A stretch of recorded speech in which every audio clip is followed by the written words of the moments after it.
ওই কিরে, ওই কিরে, মধু, মধু। আমরা খুব গরিব অসহায় মানুষ। আমি ফুটপাতে তরমুজের ব্যবসা করে খাই ভাই। তরমুজের ব্যবসা আমার দাদা, আমার আব্বা তরমুজ আমলিচির ব্যবসা করে গেছে, ব্যবসা বাণিজ্য করে গেছে। আমার আব্বা বেঁচে নাই, আমার আম্মা আছে। রোজার আগে যদি তোর বাইত গিয়া দেখে তরমুজ খারাপ পচা, তাহলে আমাকে অধিশাপ দিব। আমি তরমুজ চিনি, এই জন্য আমি মানুষকে নেচে গিয়ে ভালো তরমুজ দেই। তরমুজকে মধুর উপাধি দিয়ে সারা দেশে যিনি তুমুল আলোচিত হয়েছেন, তার আসল নাম মোহাম্মদ রনি, বাড়ি তার মুন্সিগঞ্জ। আমি অমৃত বলঙ্গ এসেছি রাজধানী ঢাকার কারওয়ান বাজারে। তিনি তার দোকানে ছিলেন, যেখানে তিনি তরমুজ বিক্রি করেন। কিন্তু এত মানুষের চাপ, এত কন্টেন্ট ক্রিয়েটর, এত ভিডিও তাকে ঘিরে করা হচ্ছে, দূর দূরান্ত থেকে তাকে দেখবার জন্য মানুষ আসছেন। সে কারণে তিনি আমাকে তার দোকান ফেলে আলাদা একটা জায়গায় নিয়ে এসেছেন। সেখানে বসে তিনি আমাকে তার গল্প শোনাবেন। আপনি সারা দেশে তুমুল জনপ্রিয় হয়েছেন, আমরা সেই গল্প শুনবো। তার আগে আপনার গ্রামের বাড়ি, আপনার পরিবারে কে কে আছে, আপনার ছেলেবেলা কেমন ছিল, কিভাবে এই ব্যবসা এলো, সেটা একটু জানতে চাই। আমার গ্রামের বাড়ি মুন্সিগঞ্জ, বিক্রমপুর মুন্সিগঞ্জ, মির্কাদিম পৌরসভা।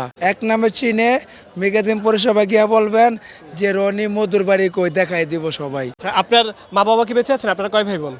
আমরা 3 ভাই 1 বোন। আমার আব্বা বেঁচে নাই, আমার আম্মা আছে। আব্বা মারা গেছে কত বছর বয়সে? আব্বা মারা গেছে এই কুরবানির ঈদ আইলে 2 বছর হইব। এই যে যে আপনি ব্যবসায় কিভাবে এলেন, তরমুজের ব্যবসায় কিভাবে এলেন? তরমুজের ব্যবসা আমার দাদা, আমার আব্বা তরমুজ আমলিচির ব্যবসা করে গেছে, ব্যবসা বাণিজ্য করে গেছে। তাকে পাশে আমি ছোটকাল থেকে পিচ্ছি, ছোটকাল থেকে খালি হারছি আর ঘুরছি, তরমুজ চিনি নাই। তাকে সাথে 10-15 বছর খালি হারছি ঘুরছি, কামলাগিরি করছি। মানে কি কামলা আছে না, কামলাগিরি করছি, হাতাইছি, লাড়ছি, কোনটা ভালো কোনটা খারাপ। এইভাবে আমি তরমুজ আগে চিনছি। প্রায় 10 থেকে 15 বছর গেছে গা। আমার দাদা মারা গেছে, আমার আব্বু মারা গেছে, এখন আমি তরমুজ চিনেছি তরমুজ চিনা। এবং কি মানুষের আমি খারাপ তরমুজ দেই না, আমি তরমুজ চিনি। পাবলিকে আমি তরমুজ ভালো দেই। কেন ভালো দেই? সারাদিন রোজা রাখে। আচ্ছা, এই যে যে তরমুজ বিক্রি করে সারা দেশে আপনি রীতিমতো ভাইরাল হয়ে গেছেন, এখন আপনার খ্যাতির বিড়ম্বনা বলতে আমরা যা বোঝাই, সেটি আমরা আপনার ক্ষেত্রে দেখতে পাচ্ছি যে প্রচুর মানুষ আপনার ঘিরে ধরছে, আপনি রীতিমতো মাস্ক পরে ঘোরাফেরা করতে হচ্ছে। এই বিষয়টা আপনার কাছে কেমন লাগছে এখন? ভাই আমার থেকে অনেক আনন্দ লাগছে। কি লিগে আনন্দ লাগছে? এত মানুষ যে আমাকে ভালোবাসে, ভাইরাল করে দিব, আমি বুঝতে পারি না ভাই। আমি যদি বুঝতে পারতাম ভাই, আমি এই ভাইরাল হইতাম না ভাই। আমার ব্যবসা ভাই আমি করতে পারতেছি না খালি দর্শকের জন্য।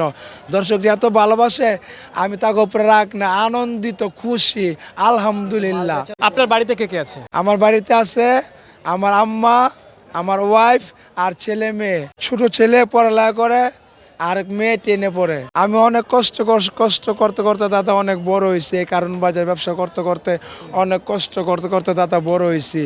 কেউ ওরা বলি নাই যে আমার 2 টাকা দাও কিংবা আমার সাহায্য করো, আমি এটা বলি নাই।